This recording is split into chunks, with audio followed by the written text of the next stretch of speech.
नमस्कार दोस्तों, राजस्थान के इतिहास की क्लास में आप सभी का स्वागत है। तो दोस्तों, अपने राजस्थान के इतिहास में जयपुर का इतिहास चल रहा था। थोड़ा सा क्या है कि ये एक तरह से जयपुर का इतिहास जो है अपने विस्तृत इतिहास है थोड़ा सा, तो अपने लंबे समय से इसके बारे में अध्ययन कर रहे थे अपने। अब अपने लास्ट में अपने सवाई जयसिंह के बारे में चर्चा की थी, जिसने जयपुर की स्थापना की है। तो जयपुर के संस्थापक सवाई जयसिंह के बारे में हम पढ़ चुके हैं। इसके बाद का शासक है जिसका नाम क्या है, ईश्वरी सिंह है। क्या नाम है? ईश्वरी सिंह है। तो अब हम किसकी चर्चा करने वाले हैं? ईश्वरी सिंह की चर्चा करने वाले हैं, जिसका शासनकाल 1743 से 1750 रहा है।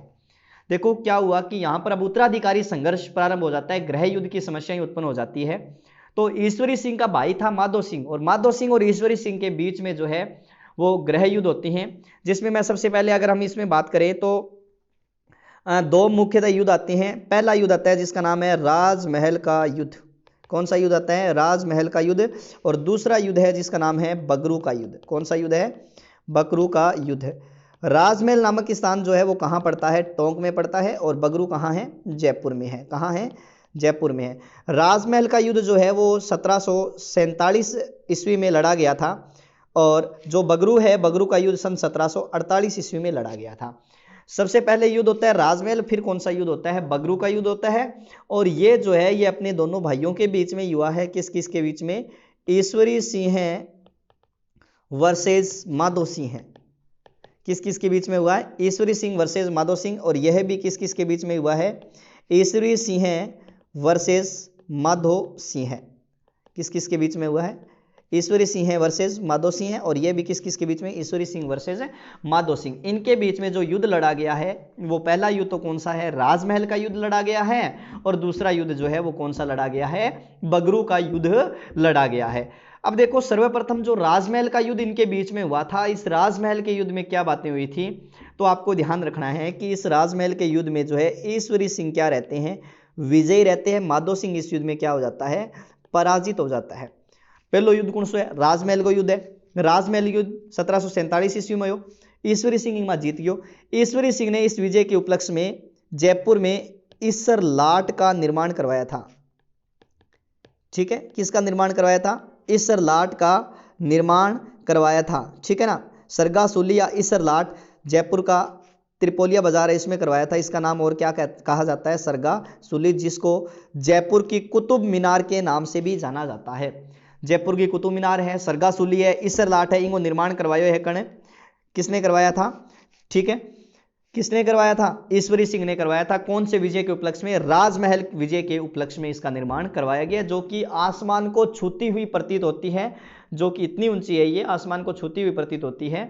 तो इसका निर्माण जो है किसने करवाया था? इसीलिए इसे कुतुब मीनार भी कहा जाता है, विजय स्तंभ के रूप में भी इसे जाना जाता है, तो ध्यान रखना। अब दूसरा युद्ध फिर लड़ा गया, उत्तराधिकारी मतलब गृह युद्ध है। गृह युद्ध मतलब अपने ही क्षेत्र में सत्ता प्राप्ति के लिए लड़ा गया सशस्त्र संघर्ष। कौन सा युद्ध कहलाता है? गृह युद्ध कहलाता है। अब है दूसरा युद्ध है जिसका नाम क्या है? बगरू का युद्ध। कौन सा युद्ध लड़ा गया है? बगरू का युद्ध। अब देखो, बगरू के युद्ध में अगर आपको ध्यान में रखना है थोड़ा सा, कि जो बगरू का युद्ध लड़ा गया है ये ईश्वरी सिंह वर्सेस माधो सिंह के बीच में लड़ा गया। इसमें माधो सिंह क्या रहा? विजयी रहा। लेकिन आपको पता है कि उस समय, अब आपको पता है जयपुर जो है वो एक तरह से मराठों के नियंत्रण में है। ठीक है, अब इस समय बताते हैं कि ईश्वरी सिंह वर्सेस माधो सिंह के बीच में ये युद्ध लड़ा गया है, जिसमें माधो सिंह विजयी रहे। ठीक है, इस विजय के बाद में बताते हैं कि जो ईश्वरी सिंह है, ईश्वरी सिंह ने मराठों को, किसको? मराठों को 40 लाख रुपए देने का वादा किया, वचन दिया। 40 लाख रुपए देने का वचन दिया है, और कहा कि मैं थाने 40 लाख रुपया दे दूंगा, थे मन ही राजा बने रहने दो। आप क्या कीजिए, मुझे ही राजा बना रहने दो, मैं आपको कितने रुपए दूंगा? 40 लाख रुपए दूंगा। तो मराठों ने क्या किया कि इसी ईश्वरी सिंह को राजा बना रहने दिया। लेकिन ईश्वरी सिंह, आपको पता है कि 40 लाख रुपए देने का वचन तो दे चुका है, लेकिन पैसे नहीं दे पाया। इसीलिए अपने ही द्वारा बनाई गई सरगा सूली से कूद कर इसने क्या कर दी? आत्महत्या कर ली है। क्या कर ली है? आत्महत्या कर ली है। किसने कर ली? ईश्वरी सिंह ने कर ली। और ईश्वरी सिंह की छतरी जो बनी हुई है वो कहाँ बनी हुई है? चंद्र महल या सिटी पैलेस में बनी हुई है। सिटी पैलेस के अंदर इसकी क्या बनी हुई है, छतरी बनी हुई है। किसकी छतरी बनी हुई है, तो ईश्वरी सिंह की क्या बनी हुई है, छतरी बनी हुई है। बाकी सबकी छतरियां, बाकी सभी जयपुर के शासकों की छतरियां गेटोर के अंदर है, लेकिन ईश्वरी सिंह की छतरी जो है वो चंद्र महल या सिटी पैलेस में बनी हुई है। वेरी इंपॉर्टेंट बात आपको याद रखनी है यहां पर, ठीक है। तो ईश्वरी सिंह के जो है समय में राजमहल और बगरू के 2 युद्ध लड़े गए, जो वेरी इंपॉर्टेंट है, ध्यान रखना, ठीक है। 40 लाख रुपए नहीं दे पाया, स्वर्ण मुद्राएं नहीं दे पाया, इसीलिए बताते हैं कि इसने कूद कर क्या कर ली थी, आत्महत्या कर ली थी। अब आता है इसके बाद में राजा इसका भाई माधो सिंह बनता है। कौन बनता है, माधो सिंह राजा बनता है, जो कि 1750 से लेकर 1768 ईस्वी तक शासक रहता है। 1750 से 1768 ईस्वी तक राजा रहता है। अब माधो सिंह राजा कैसे बना, क्योंकि माधो सिंह ने भी मराठों को कह दिया मैं थाने 50 लाख रुपया देशू थे मन राजा बना दो। 50 लाख रुपए देने का इसने वचन दिया और कहा कि आप मेरे को राजा बना दीजिए, लेकिन वचन दे दिया, माधो सिंह को राजा बना दिया गया और राजा बना दिया गया, लेकिन ये 50 लाख रुपए दे नहीं पाया। क्या नहीं दे पाया, 50 लाख रुपए दे नहीं पाया। तो माधो सिंह ने जयपुर के जौहरी बाजार में, कौन से बाजार में, जौहरी बाजार में मराठों का क्या करवा दिया, मराठों का कत्लेआम करवा दिया। मराठों का कत्लेआम क्या करवा दिया, मराठों का कत्लेआम करवा दिया। जयपुर के जौहरी बाजार में मराठों का कत्लेआम करवा दिया, जिसमें 1500 मराठों का इसने क्या करवा दिया था, कत्लेआम करवा दिया था। किसने, माधो सिंह ने। और माधो सिंह के समय में 2 युद्ध लड़े गए थे, जो वेरी इंपॉर्टेंट है, आपको याद रखना है। पहला युद्ध लड़ा गया था कांकरोड़ का युद्ध। कौन सा युद्ध है, कांकरोड़ का युद्ध लड़ा गया था। दूसरा युद्ध लड़ा गया था जिसका नाम है बंटवाड़ा का युद्ध। बंटवाड़ा का युद्ध लड़ा गया था, ये सवाई माधोपुर में है और ये टोंक में है। और ये लड़ा गया 1759 के अंदर, और ये लड़ा गया था 1761 ईस्वी के अंदर, ठीक है। कांकरोड़ का युद्ध, कांकरोड़ का युद्ध जो है लड़ा गया था, वो लड़ा गया था मराठा वर्सेस माधो सिंह, ठीक है। और बंटवाड़ा का युद्ध लड़ा गया था किस किस के बीच में, माधो सिंह वर्सेस शत्रुसाल हाड़ा, जो कि रणथंबोर दुर्ग के शासक थे, रणथंबोर के शासक थे शत्रुसाल हाड़ा, इनके बीच में लड़ा गया था, ठीक है ना। तो इसी के समय भी 2 युद्ध हैं, 2 युद्ध हमने पहले पढ़ लिए हैं। पहला कांकरोड़ का युद्ध है इसके समय में 1759 ईस्वी में, मराठा वर्सेस माधो सिंह, जिसमें मराठा क्या हो गए थे, ये इसमें क्या हुए थे, पराजित हुए थे। इस युद्ध में क्या हुए, मराठा पराजित हुए, माधो सिंह क्या रहा था, विजयी रहा था। रीजन तो आपको पता ही है, सामने आपके रीजन। तो यह युद्ध जो है वो रणथंबोर दुर्ग पर अधिकार को लेकर हुआ था। शत्रुसाल हाड़ा और किसके बीच में, माधो सिंह के बीच में रणथंबोर दुर्ग पर अधिकार को लेकर हुआ था, जिस युद्ध में शत्रुसाल हाड़ा क्या रहे थे, विजयी रहे थे। युद्ध का नाम क्या है, बंटवाड़ा का युद्ध है। कौन सा युद्ध है, बंटवाड़ा का युद्ध है, जिसमें माधो सिंह शत्रुसाल हाड़ा के बीच में हुआ था, और माधो सिंह जिसमें पराजित हुआ था। शत्रुसाल हाड़ा कोटा के शासक थे, जो रणथंबोर इनके नियंत्रण में था, ठीक है ना, नियंत्रण में था। अब ये 2 युद्ध इसमें महत्वपूर्ण रूप से आ जाएंगे। इसके बाद में आएंगे इसका निर्माण कार्य। निर्माण में अगर हम बात करें तो चाकसू में, कहा, चाकसू में शीतला माता के मंदिर का निर्माण करवाया था। कौन सी माता, शीतला माता का क्या बनवाया इसने, मंदिर बनवाया है। कहाँ बनवाया है, चाकसू में। चाकसू जयपुर के अंदर है। शीतला माता जिनके एकमात्र जो है कुम्हारों की कुल देवी कहलाती है, जिनकी खंडित प्रतिमा की पूजा होती है, जलता हुआ दीपक इनका प्रतीक चिन्ह है, गधा इनकी सवारी है, ठीक है, और पीठ की पूजा की जाती है इनकी। तो ये चाकसू जयपुर में शीतला माता का मंदिर का निर्माण इसी ने करवाया था, ठीक है। और सवाई माधोपुर इसने बसाया था। क्या बसाया, सवाई माधोपुर बसाया था। क्या बसाया था, सवाई माधोपुर बसाया था। इसके बाद में आपके नए शासक आते हैं, जिनका नाम है प्रताप सिंह। क्या नाम है, प्रताप सिंह है। वेरी इंपॉर्टेंट है, ध्यान रखना आपको। चलो देखते हैं अपने नए शासक, जिनका नाम क्या है, प्रताप सिंह, सवाई प्रताप सिंह, ठीक है। वैसे बीच में शासक और आते हैं। अगर कालक्रम की बात करें तो कालक्रम में बीच में एक राजा आता है जिसका नाम है पृथ्वी सिंह। क्या नाम आता है, पृथ्वी सिंह। 1768 से लेकर 1778 तक राजा रहते हैं, 1768 से 1778 तक। इसके बाद में राजा बनते हैं सवाई प्रताप सिंह। 1778 से लेकर 1803 ईस्वी तक राजा रहते हैं। कब तक रहते हैं, 1778 से 1803 ईस्वी तक राजा रहते हैं, जिनका नाम क्या था, प्रताप सिंह, ठीक है। पृथ्वी सिंह के बाद में प्रताप सिंह। तो अपने अब चर्चा करेंगे किसकी, सवाई प्रताप सिंह की। क्या नाम आता है, सवाई प्रताप सिंह की। इनकी चर्चा करने वाले वेरी इंपॉर्टेंट राजा है, आपको याद रखने हैं। इनके समय में भी युद्ध की बात करें तो युद्ध भी इनके समय में 3 आएंगे, 3 युद्ध आएंगे। सबसे पहली बात तो इनके समय में आएंगे, जो पहला युद्ध था, मैं आगे पेज पर ले लेता हूं, मैं दोबारा नाम लिख देता हूं इनका, प्रताप सिंह का, प्रताप सिंह, ठीक है। युद्ध की बात करें तो एक तो ध्यान रखना इनकी उपाधि है, उपाधि वेरी इंपॉर्टेंट है, जिसका नाम है ब्रजनिधि की, ब्रजनिधि की उपाधि है इनकी। कौन सी उपाधि है? ब्रजनिधि की, ठीक है। अब मैं आपको बता देता हूं इनके युद्ध के बारे में। पहला युद्ध आता है इनके बारे में, पहला युद्ध इनके समय में आता है जिसका नाम है तुंगा का युद्ध है। तुंगा का युद्ध कौन सा युद्ध है? तुंगा का युद्ध है। दूसरा युद्ध इनके समय में आता है पाटन का युद्ध, पाटन का युद्ध। तीसरा है मालपुरा का युद्ध, मालपुरा का युद्ध। 3 युद्ध इसके समय में आपको याद रखने हैं, तुंगा जयपुर, पाटन सीकर, मालपुरा टोंक। मालपुरा कहाँ है? टोंक के अंदर है, ठीक है। तुंगा का युद्ध सन 1787, पाटन का युद्ध सन 1790 और मालपुरा का युद्ध सन 1800 ईस्वी। ये 3 युद्ध जो है इनके समय में लड़े गए थे। 3 युद्ध है, कौन कौन सा? तुंगा, पाटन और मालपुरा का युद्ध। तीनों ही युद्धों में ये युद्ध जो लड़े गए हैं वो लड़े गए हैं मराठा वर्सेस प्रताप सिंह, सवाई प्रताप सिंह के बीच में। ये भी किसके बीच में? मराठा वर्सेस सवाई प्रताप सिंह। और सेम यही भी जो है मराठा वर्सेस प्रताप सिंह के बीच में लड़ा गया है। किसके बीच में लड़े गए हैं? प्रताप सिंह के बीच में। प्रताप सिंह, तुंगा का युद्ध है जयपुर सन 1787 ईस्वी में लड़ा गया था, और मराठा वर्सेस प्रताप सिंह के बीच में लड़ा गया था पहला युद्ध, तुंगा का युद्ध।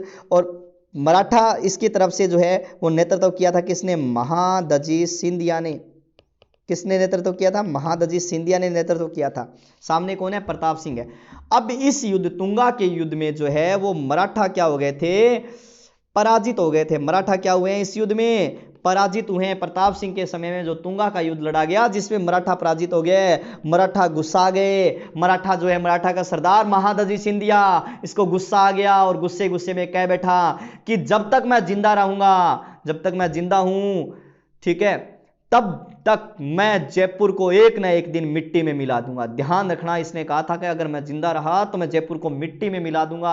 यह कथन जो है वो किसका है? महादजी सिंधिया का है, सॉरी सिंधिया का है, महादजी सिंधिया का है, जो कि मराठा प्लस प्रताप सिंह जो है इनके बीच में युद्ध हुआ था, जिसमें मराठाओं की तरफ से नेतृत्व किया था किसने? महादजी सिंधिया ने। और इसमें मराठा क्या हुए थे? पराजित हुए थे। इसने ये जो है कमेंटमेंट करके गया था। ये दूसरा पाटन का युद्ध सन 1790 ईस्वी में हुआ है।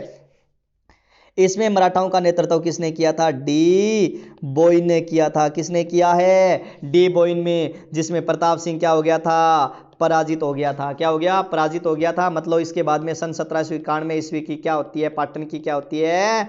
संधि होती है। इसके युद्ध के पश्चात क्या होती है? संधि होती है। जयपुर में मराठों के मध्य 1791 में संधि हुई थी, और इस संधि का पालन नहीं हुआ तो इसके परिणाम स्वरूप तीसरा युद्ध, जिसका नाम क्या है? मालपुरा का युद्ध लड़ा गया था मराठा वर्सेस प्रताप सिंह के बीच में। कौन सा युद्ध है? मालपुरा का, जिसमें मराठा जो है, मराठाओं ने पुणे से प्रताप सिंह को क्या कर दिया? प्रताप सिंह पुणे से क्या हो जाता है? पराजित हुआ था। पुणे से पराजित हुआ था, ठीक है। इस युद्ध में, इस युद्ध का नेतृत्व भी डी बोइन ने किया। प्रताप सिंह क्या हुआ? पराजित हुआ था। ध्यान रखना इस बात का। तो ये 3 युद्ध देखो, पहला 2 युद्ध पढ़ा ईश्वरी सिंह में, 2 युद्ध आप माधो सिंह में पढ़े। अब 3 युद्ध जो है वो किस में पढ़े? हमने प्रताप सिंह में पढ़े। अब प्रताप सिंह के प्रमुख जो है अलग अलग अपने बातें पढ़ लेते हैं। प्रताप सिंह की अलग अलग बातें पढ़ लेते हैं। देखो, प्रताप सिंह की अगर हम बातों की बात करें तो सबसे पहले आपको ध्यान रखना है कि प्रताप सिंह जो है, प्रताप सिंह के दरबार में ब्रजपाल भट्ट नाम का दरबारी था। ब्रजपाल भट्ट, जिसने राधा गोविंद संगीत सार की रचना की थी। ग्रंथ लिखा था इसने, राधा गोविंद संगीत सार नामक ग्रंथ लिखा था। इसी के दरबार में गंधर्व 22 ही रहती थी। अर्थात गंधर्व 22 मतलब 22 ही विद्वान थे, 22 ही जो है विद्वान थे, और 22 ही जो है कलाकार थे, संगीतकार थे, ठीक है। और 22 ही जो है साहित्यकार थे। अर्थात जिनको गंधर्व 22 या एक नाम है गुणी जन खाना के नाम से जाना जाता है, गंधर्व 22, अर्थात 22 विद्वान। 22 विद्वान कह सकते हो, 22 संगीतकार कह सकते हो, 22 संगीतकार, इनका समूह था। ठीक है। 22 संगीतकार, 22 साहित्यकार, इनका समूह था जिनको गंधर्व बाईसी या गुणीजन खाना जो है उनका नाम दिया गया है। गंधर्व बाईसी, जो सीधा प्रश्न आ सकता है, गंधर्व बाईसी किसके दरबार में थे? जयपुर के प्रताप सिंह के दरबार में थे। कौन थे? गंधर्व बाईसी। ठीक है। प्रताप सिंह का एक चित्रकार था जिसका नाम था साहिब राम। क्या नाम था? साहिब राम। साहिब राम ने प्रताप सिंह के समय में ईश्वरी सिंह का, किसका? ईश्वरी सिंह का क्या बनवाया था? आदमकद चित्र बनवाया था। ठीक है। साहिब राम ने ईश्वरी सिंह का क्या बनवाया? आदमकद चित्र बनवाया था। और इसी के समय में तमाशा लोकनाट्य, जयपुर का जो प्रसिद्ध लोकनाट्य है तमाशा लोकनाट्य जो है वो इसी के समय क्या हुआ था? फेमस हुआ। FAMOUS अंग्रेजी आने लगी, मैंने देखो, फेमस हुआ था, इसी के समय में हुआ था। ठीक है। पर और ये जो है, और इसके गुरु थे जिसका नाम था चांद खां, और चांद खां को इन्होंने जो है वो बुद्ध प्रकाश की उपाधि दी थी। किसकी उपाधि दी है? बुद्ध प्रकाश की उपाधि दी थी, जो इनके दरबार में, चांद खां जो इसके दरबारी थे। आई बात समझ में? अब इसके बाद में जो है प्रमुख बातें देख लो। गंधर्व बाईसी इसी के दरबार में है, गंधर्व बाईसी है, गुणीजन खाना कहा जाता है। साहिब राम, ईश्वरी सिंह का आदमकद चित्र बनाया। तमाशा लोकनाट्य फेमस हुआ है। गुरु चांद खां जिन्होंने बुद्ध प्रकाश की रचना की है। किसकी रचना की है? बुद्ध प्रकाश की रचना की है। इसके बाद में अगर हम चर्चा करें तो इन्होंने हवा महल का निर्माण करवाया। किसका निर्माण करवाया है? हवा महल का निर्माण करवाया। देखो अपने इसको चित्र के माध्यम से पढ़ेंगे हवा महल को। तो दोस्तों आपको आपकी मोबाइल स्क्रीन पर हवा महल का चित्र दिखाई दे रहा है। तो ये हवा महल है, ये हवा महल है। इस हवा महल का जो निर्माण है वो निर्माण किसने करवाया था? सवाई प्रताप सिंह ने करवाया था। किसने करवाया है? सवाई प्रताप सिंह ने करवाया है। हवा महल का निर्माण किसने करवाया है? सवाई प्रताप सिंह ने करवाया है। और इसके जो वास्तुकार थे, वास्तुकार का नाम आता है, वास्तुकार का जो है लालचंद उस्ता। क्या नाम आता है? लालचंद उस्ता, जिसका निर्माण लगभग 1799 ईस्वी में करवाया था। क्या निर्माण करवाया था? 1799। ये जो खिड़कियां, ये झरोखे दिखाई दे रहे हैं ना, ये देखो ये झरोखे दिखाई दे रही है, ये आपको खिड़कियां दिखाई दे रही है। इसके अंदर ये खिड़कियां जो है छोटी छोटी खिड़कियां दिखाई दे रही है, ये झरोखे दिखाई दे रही हैं। इनकी अगर संख्याओं की बात करें तो लगभग तो 953 तो इसमें खिड़कियां हैं। कितनी हैं? 953 खिड़कियां हैं और इसमें 152 झरोखे हैं। ठीक है। 953 इसके अंदर खिड़कियां हैं और 152 झरोखे हैं इसके अंदर। और ये जो है ये भवन 5 मंजिला है, बिना किसी नींव के खड़ा है। ये बिना किसी नींव के ये खड़ा है।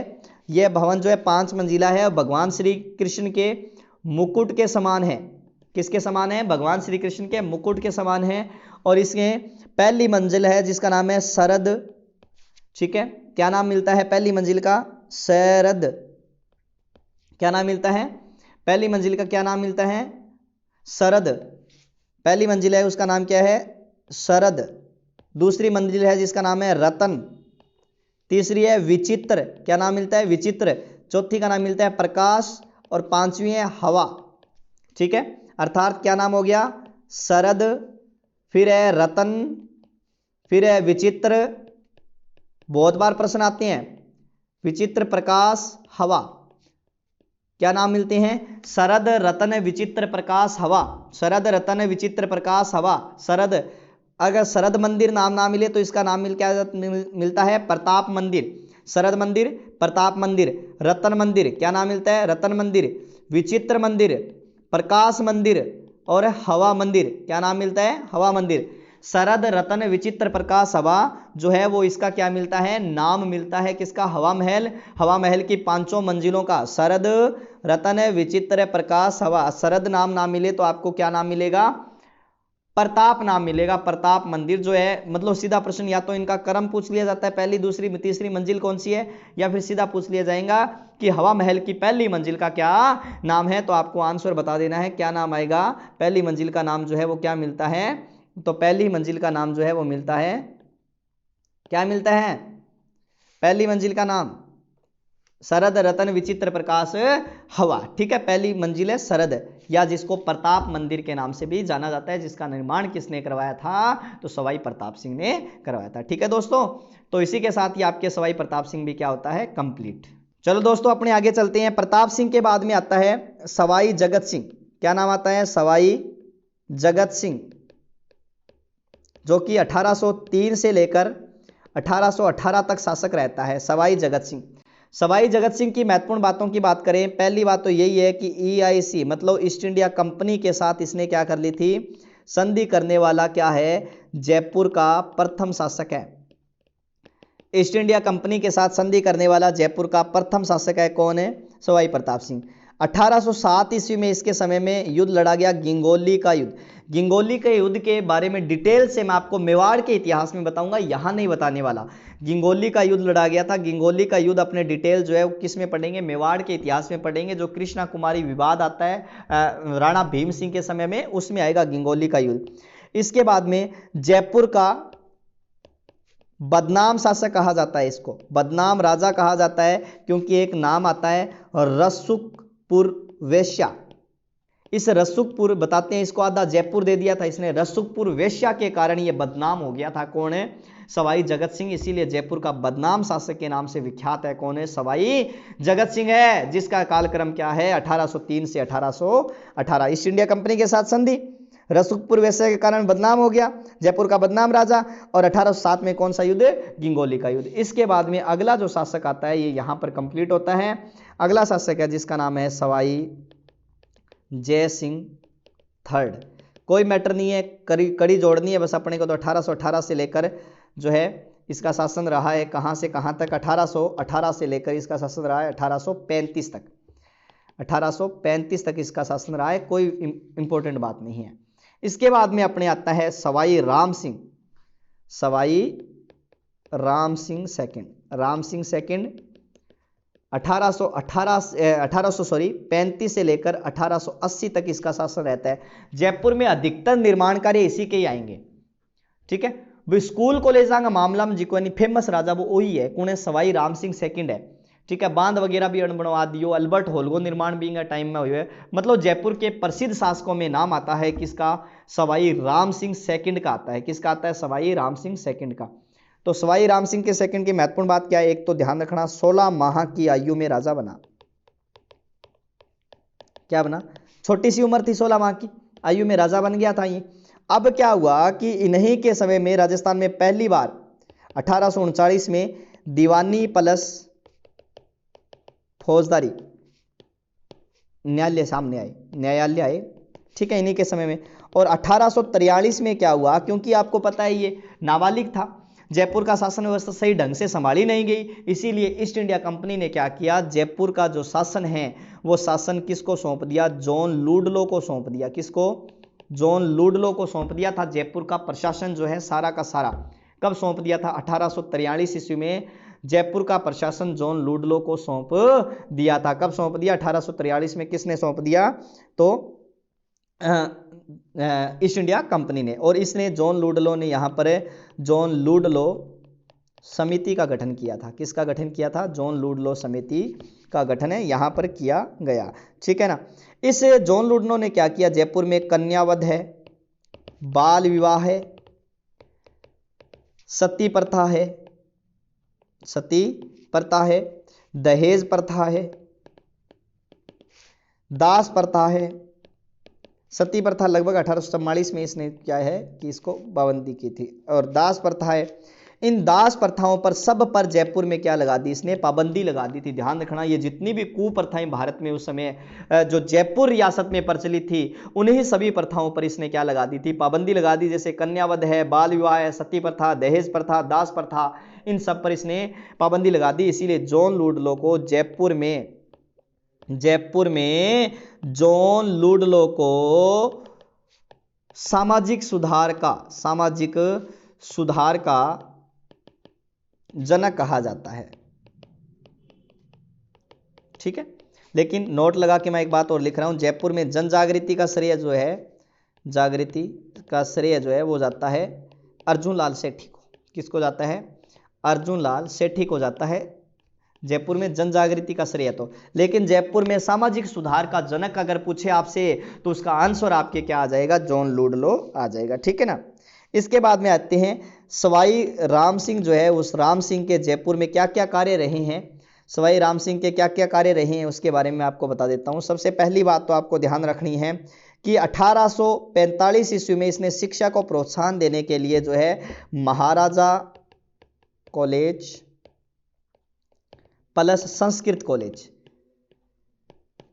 इनकी स्थापना की थी। जयपुर में महाराजा कॉलेज और संस्कृत कॉलेज की स्थापना की थी सन 1845 में, जयपुर में शिक्षा को बढ़ावा देने के लिए। ठीक है, ध्यान रखना। दूसरी बात इसके निर्माण कार्य में आएगी कि 1857 ईस्वी में इसने मदरसा ए हुनरी, अर्थात ये आर्ट स्कूल है, क्या है, आर्ट स्कूल है, the Rajasthan school of Rajasthan school of arts and craft, the Rajasthan school of arts and craft, इसकी स्थापना की थी कब, 1857 ईस्वी में। मदरसा है हुनरी कह सकते हो या the Rajasthan school of arts and craft की स्थापना की थी इसने। ठीक है, ये अब की बार पटवारी में पूछा गया, 2021 में पटवारी को पेपर होड़ा नहीं, बिंग अंदर आइडो सगड़ो याद करना था, जरूरी है। The Rajasthan school of arts and craft की स्थापना की थी, किसने की थी, 1857 में। किसके समय हुई है, सवाई राम सिंह सेकंड के समय हुई है। मदरसा ए हुनरी कहा जाता है इसको, ध्यान रखना। ठीक है ना। तीसरी बात, 1857 में इनके समय में जयपुर में राम प्रकाश थिएटर की स्थापना हुई थी, जो कि राजस्थान का, उत्तरी राजस्थान का या उत्तरी भारत का जो है प्रथम रंगमंच है, रंगमंच थिएटर जानियो। ठीक है, थिएटर जो फिल्म देखने जावा, राजस्थान का राम प्रकाश जो है थिएटर की स्थापना की थी इसी समय में। चौथी बात इसके समय में आ जाएगी कि 1861 में इसके समय में मेडिकल कॉलेज की स्थापना की गई थी, मेडिकल स्कूल खोला था पहले, मेडिकल स्कूल की स्थापना की गई थी। इसके अलावा अगर हम बात करें तो 1868 में इन्होंने, राम सिंह ने क्या किया था, जो है राम सिंह, इसने रोमन कैथोलिक चर्च की स्थापना की थी, रोमन कैथोलिक चर्च, इसका क्या करवाया था इन्होंने, निर्माण करवाया था। ठीक है, तो ये कुछ एक महत्वपूर्ण बातें आ जाएगी इसके। और इसके अलावा अगर हम महत्वपूर्ण बात करें तो वो है कि सवाई राम सिंह के समय ही, किसके समय में, सवाई राम सिंह के समय 1868 ईस्वी में, किसके, 1868 ईस्वी में ब्रिटिश सम्राट एडवर्ड पंचम की कहां यात्रा थी, जयपुर यात्रा के दौरान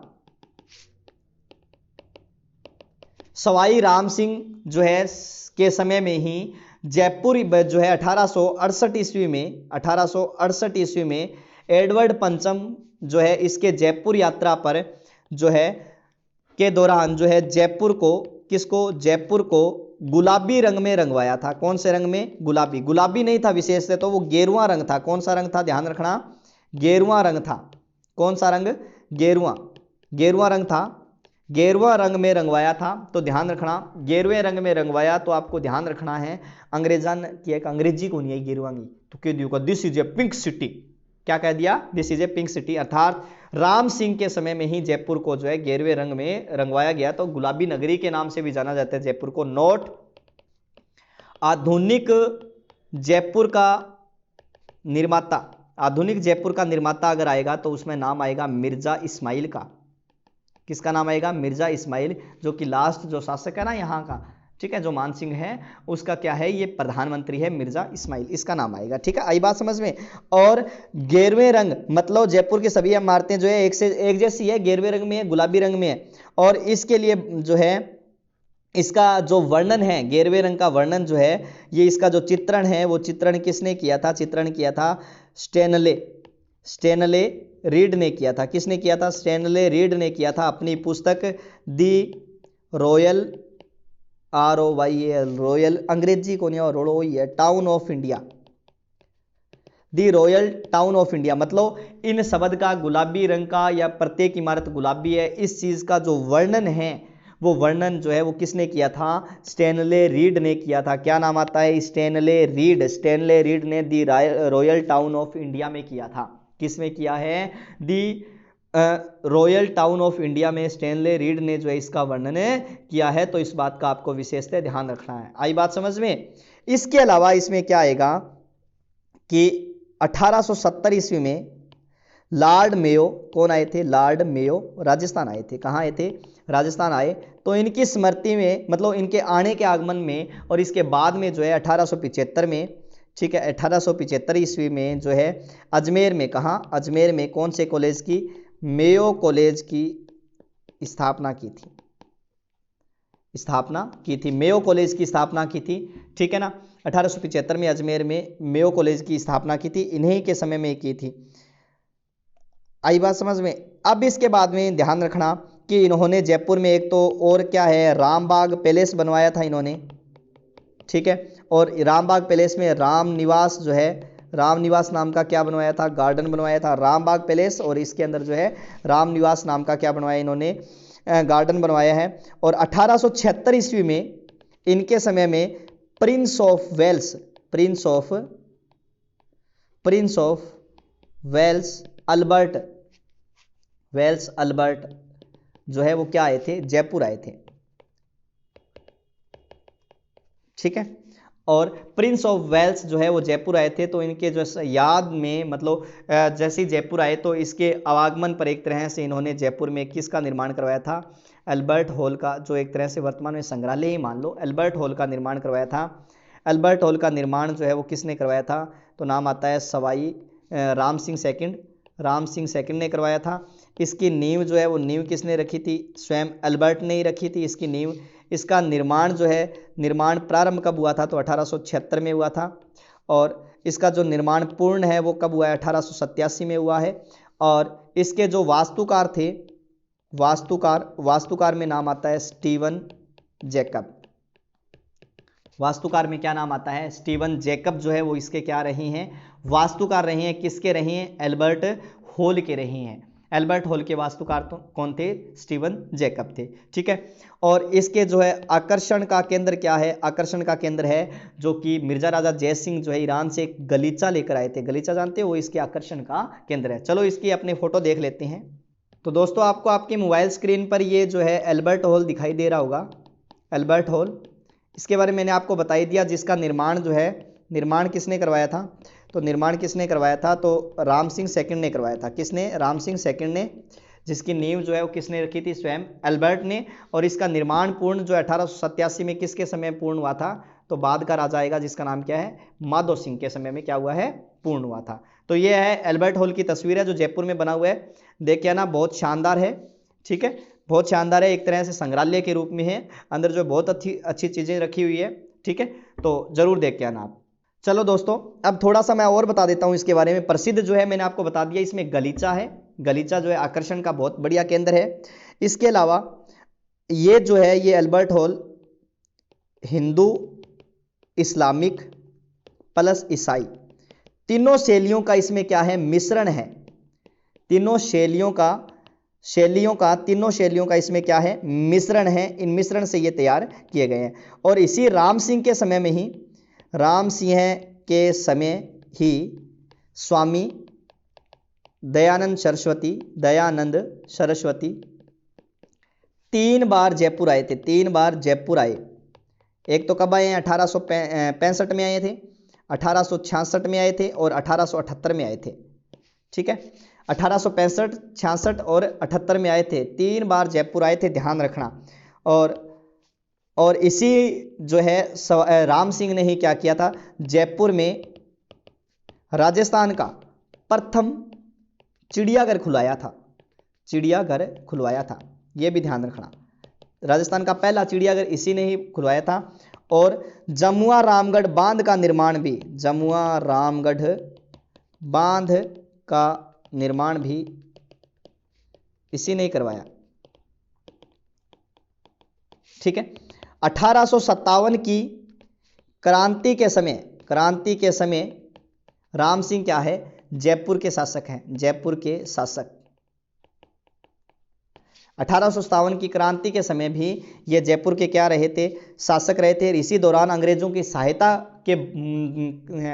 सहायता करने के दौरान ही अंग्रेजों ने इसे सितार ए हिंद की क्या दी थी, उपाधि दी थी। किसकी उपाधि दी है, सितार ए हिंद की उपाधि दी थी। साथ में कोटपुतली की क्या दी है, जागीर भी प्रदान की थी। सितारे हिंद की उपाधि और साथ में क्या दिया है इसको, कोटपुतली की जागीर भी प्रदान की थी। किसने की थी, कोटपुतली की जागीर प्रदान की थी, तो जो है अंग्रेजों ने की थी, किसको, सवाई राम सिंह सेकंड को। तो इसी के साथ ही आपके सवाई राम सिंह सेकंड भी क्या होते हैं, कंप्लीट होते हैं। अब नाम आता है सवाई माधो सिंह।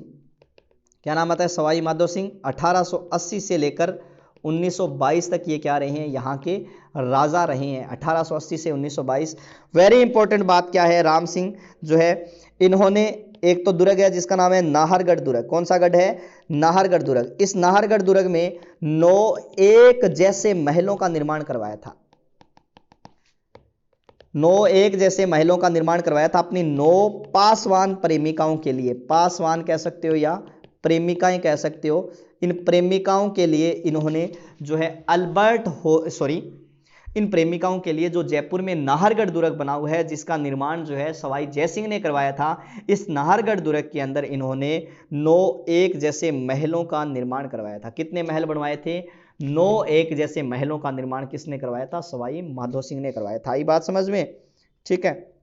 1902 ईस्वी में क्या किया, 1902 ईस्वी में माधो सिंह ब्रिटिश सम्राट एडवर्ड सप्तम, ब्रिटिश सम्राट एडवर्ड सप्तम के राज्याभिषेक के अवसर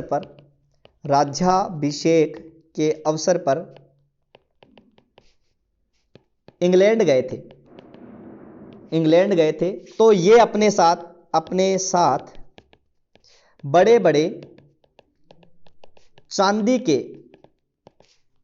बर्तन ले गए थे। बड़े बड़े चांदी के क्या ले गए थे, ये बहुत बड़े बड़े चांदी के बर्तन ले गए थे, ठीक है। चांदी के क्या ले गए थे, बड़े बड़े बर्तन ले गए थे। 345 केजी के थे ये, 345 केजी के थे। इनमें लगभग 7000 लीटर क्या आता था, पानी। ये बर्तन जो है क्यों लेके गए थे, एक तो जो है भारतीय मान्यता है कि समुद्र पार जाना अच्छा नहीं होता इस तरह से, और ये क्या है कि गंगा जल से ही स्नान करते थे या गंगा जल का ही सेवन करते थे, जो अनेक मान्यताएं हैं। तो ये जो है ये चांदी के बर्तनों में गंगा जल भरकर लेकर गए थे। ये गंगा जल लेकर गए थे अपने साथ, 2 बड़े बड़े चांदी के बर्तन लेकर गए थे। 345 किलो के थे, जो कि जिनका नाम गिनीज बुक में दर्ज है। ध्यान रखना, गिनीज बुक में इन चांदी के बर्तनों का नाम दर्ज है, जो कि वर्तमान में ये चांदी के बर्तन है ना, वर्तमान में जयपुर के सिटी पैलेस में है। कहाँ है, जयपुर के सिटी पैलेस में इनका जो है, सिटी पैलेस में जो है ये चांदी के बर्तन जो है ये पड़े हैं। वर्तमान में जयपुर के सिटी पैलेस में ये चांदी के बर्तन पड़े हैं, ध्यान रखना, ठीक है ना। ये बात वेरी इंपॉर्टेंट है। और इन्हीं के समय में 1904 ईस्वी में जयपुर में जो है, राजस्थान में ही बात करें, माधो सिंह के समय में ही राजस्थान में प्रथम डाक प्लस पोस्ट कार्ड जारी हुए थे।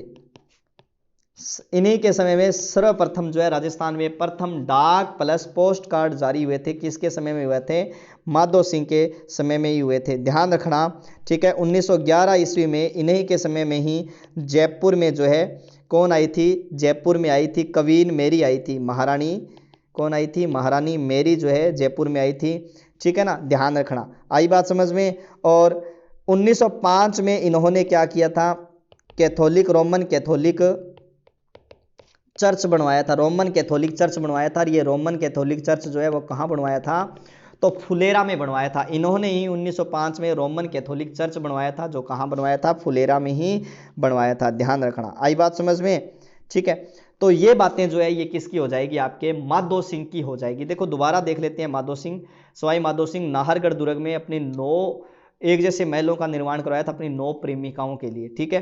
1902 में माधो सिंह ब्रिटिश सम्राट एडवर्ड सप्तम के राज्याभिषेक के अवसर पर इंग्लैंड गए, तो वहां बड़े बड़े चांदी के बर्तन 345 केजी के लेके गए थे, जिनमें 7000 लीटर पानी आता था। गंगा जल भरकर जो है इनमें लेकर गए थे। जैसे भी मान्यताएं बहुत सी है, जिनको गिनीज बुक में दर्ज किया गया है, इनको कहाँ दर्ज किया गया, गिनीज बुक में दर्ज है। वर्तमान में ये जयपुर के सिटी पैलेस में पड़े हैं। 1904 में राजस्थान में डाक व पोस्ट कार्ड जारी हुआ था, सर्वप्रथम माधो सिंह के समय में ही। 1911 में जयपुर जो है, जयपुर में किसका आवागमन हुआ था, महारानी मेरी का आवागमन हुआ था। 1905 में इन्होंने कैथोलिक चर्च बनवाया था, कहाँ बनवाया है, फुलेरा में बनवाया है। इसके बाद में राजा आते हैं, राजा का नाम है मान सिंह। मान सिंह सेकंड है ये, 1922 से लेकर 1949 तक राजा रहे हैं। पहला जो प्रश्न इनके लिए बन जाता है वो यही बन जाता है कि एकीकरण के समय जयपुर के शासक, जयपुर के क्या है, शासक। इन्हीं के समय में जयपुर को क्या बनाई गई थी, राजधानी बनाया गया।